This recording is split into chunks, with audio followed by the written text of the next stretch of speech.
Hello everyone and welcome to Witches of the Moon. My name is Jen and I am your Tuesday hostess. Now this week we're talking about cleansing your space. And one of the ways that I like to cleanse my space is to actually physically clean it. And that means starting from the top down. That means it could be cleaning the walls, it could be cleaning windows, it could be any number of different things, but I guarantee you it will take me an entire weekend to do this space because I do everything and I do it thoroughly. That means everything is taken off, all the books are taken off the shelves, they're dusted, they're put away, whatever is out is put away or thrown away, whatever needs to be done. The clutter is dealt with because sometimes I just put things up here and I don't put it away right away. So that's when I go and I put everything away. The next thing that I like to do is to smudge. And that can be with incense, because sometimes I do use incense. I have a cedar incense, I have copal incense, I have several different types of incense blends that I like to use, or just regular stick incense. That's my personal favorite, is the stick incense, because it's something that I can walk around with and do what I need to do. However, I do use sage, and this is something that I use even right before meditation, before I'm going to pull any cards, before I'm going to do any kind of workings. That is something that I use.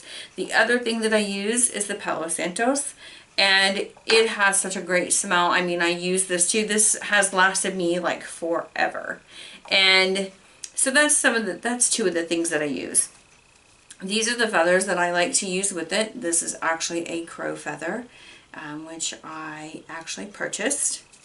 And then here is a feather that was made for me, that was made by my friend's dad, who's a Native American. And so I have those. Now, I also like to use sound as a way to cleanse a space. If there is an area in my sacred space or in my home that feels kind of stagnant, kind of stale, kind of heavy, you know, that kind of thing, I like to use sound.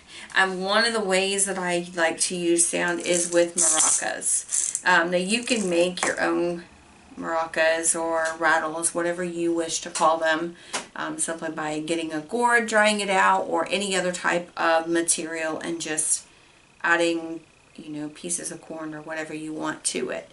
This one, it's actually a set. I actually have this set, and then there's another set, and I actually got these in the Dominican Republic.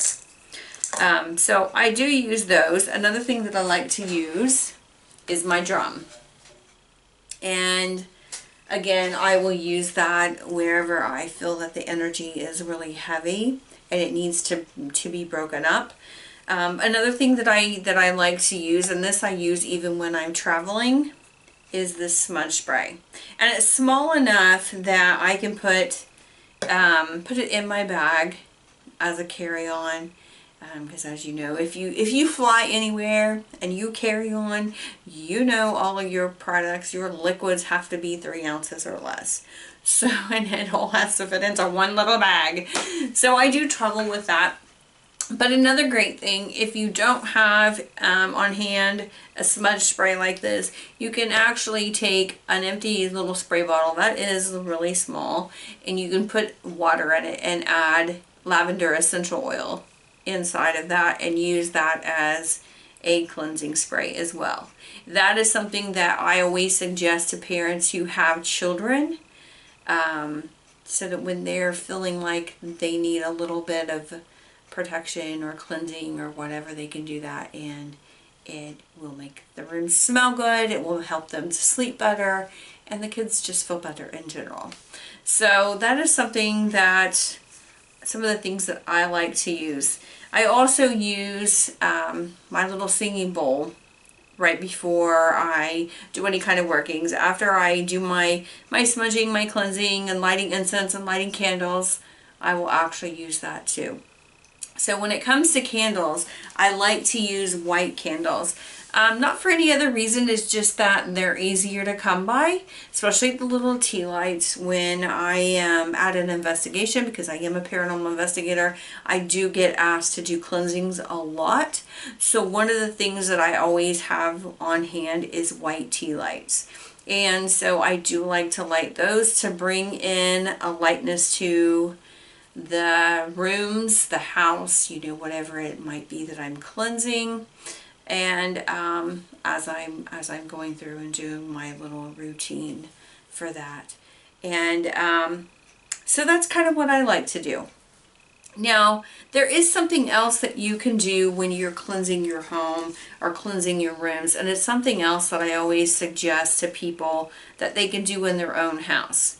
If you get lids, you need 4 lids per room so that you can place them in the corners of your home. And put salt in them and just leave it there. Like leave it there overnight, you know, whatever, in between your regular routine cleaning of sweeping or vacuuming the floors and dusting and all the good stuff that we all have to do all the time or from time to time. Just leave it there. And that actually will absorb negative energy from that particular room. But if you do that all through the house, then every room will be done that way. And then you just toss those when you're done and, you know, add new ones. What I would suggest is not just leaving the bag in your house or on your property. I would suggest removing it. It's something that I always suggest to everyone. Just remove all of it from your home, because you don't want to take the negative energy that was from the inside and then just place it outside your door. You want to remove it completely from your property. So that's something that you can do at any given time. It's something simple. It's something easy. It doesn't matter what kind of salt you use. It can be sea salt. It can be pink Himalayan salt. It can be table salt, whatever. The same way with sage. It doesn't have to be white sage. You can actually take your sage that you cook with and you can actually use that to cleanse your space as well.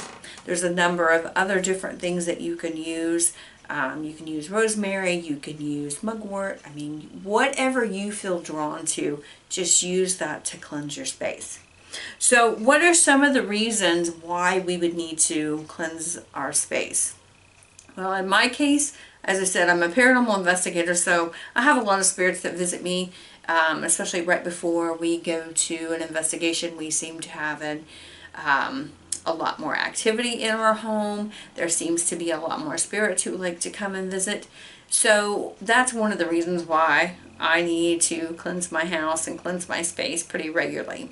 When I'm doing any kind of workings with my ancestors or connecting to anyone else's guides or loved ones, I need to cleanse my space afterwards.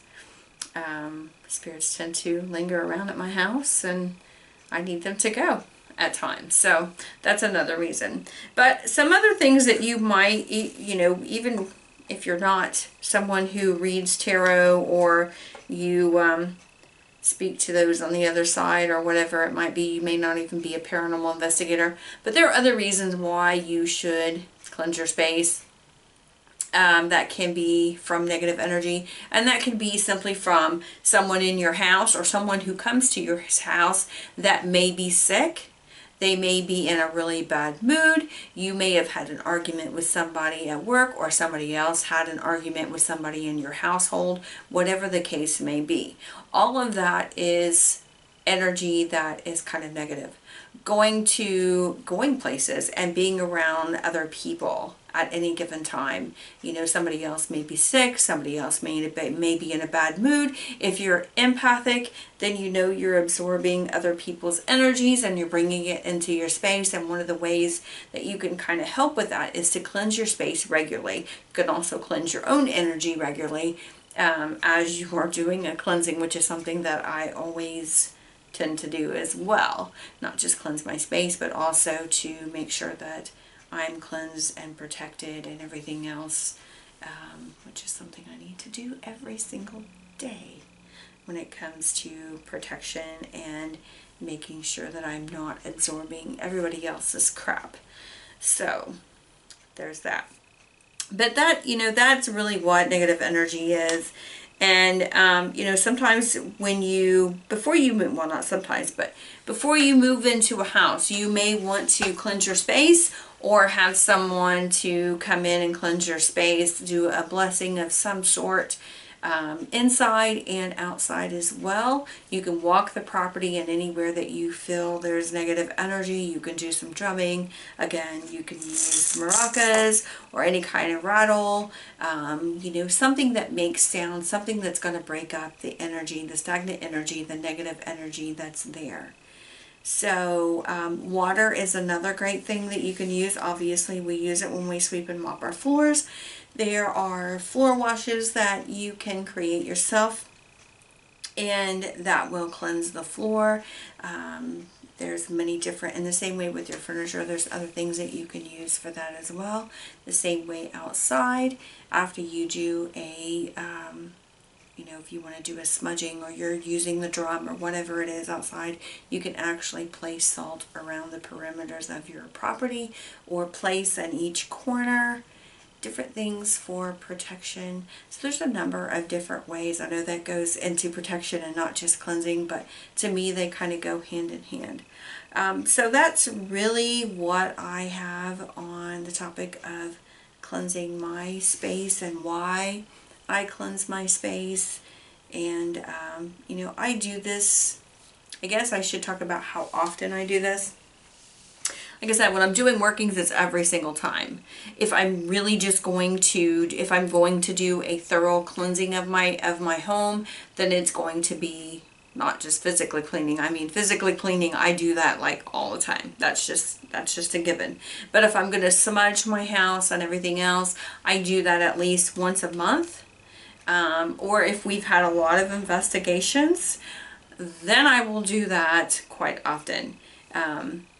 And I always know when it's like, okay, it's time to do an or time to do a cleansing, even if, it's not really due for a cleansing, because like sometimes doors will open on their own, or things will fall off the shelf, and I'm standing there watching them as they come off a shelf that has a lip and land in the floor a good distance from it. So there are different things. My dog will start barking for no apparent reason, although I know dogs do that. But when the dogs go from the living room and they're facing the doorway to come up to this space and they're barking, I know it's time to cleanse the space, because it means there's a lot of activity going on in my home. So that's another thing, that's really when I do my cleansings and stuff. But you can do it as often as you need or as little as you want. It's entirely up to you. If you feel like you only need to do it twice a year, then do it twice a year. If you feel like you need to do it once a week, then do it once a week, whatever works for you. So that's really all I have to say on the topic. So if you have any questions, please put them below. If you have any comments, please put them below. If you haven't subscribed, why not? Be sure to watch everybody else's video, and you will learn a lot of different ways of how people do their own personal cleansings and what they use and that type of thing. So again, thanks for watching and have a great week. Bye.